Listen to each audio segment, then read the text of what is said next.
তিনটা জিনিস হলে বাংলাদেশ টিমের নিরাপত্তা আশঙ্কা বাড়বে। একটা হচ্ছে বাংলাদেশ টিমে যদি মুস্তাফিজ অন্তর্ভুক্ত হয়। দুই হচ্ছে বাংলাদেশ যে দলের যে সমর্থকরা আছে ওনারা যদি বাংলাদেশের জাতীয় যে জার্সি আছে, আমাদের ন্যাশনাল জার্সি আছে, এটা পরে যদি ঘোরাফেরা করে। আর থার্ড হচ্ছে ইলেকশন যত এগিয়ে আসবে তত নাকি বাংলাদেশ দলের নিরাপত্তা আশঙ্কা বৃদ্ধি পাবে।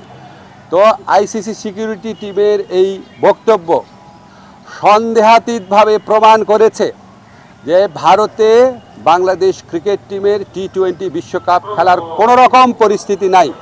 আইসিসি যদি আশা করে আমরা আমাদের শ্রেষ্ঠ বোলারকে বাদ দিয়ে আমরা ক্রিকেট টিম করব, আমাদের যারা সমর্থক আছে তারা বাংলাদেশের জার্সি পরতে পারবে না, আর আমরা ক্রিকেট খেলার জন্য বাংলাদেশের নির্বাচন পিছিয়ে দিব, তো এর চেয়ে উদ্ভট, অবাস্তব, অযৌক্তিক কোনো প্রত্যাশা হতে পারে না।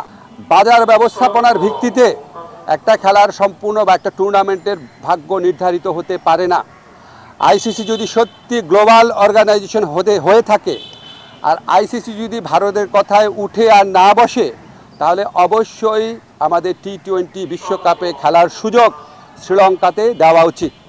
এই প্রশ্নে আমরা কোনো রকম নতি স্বীকার করব না।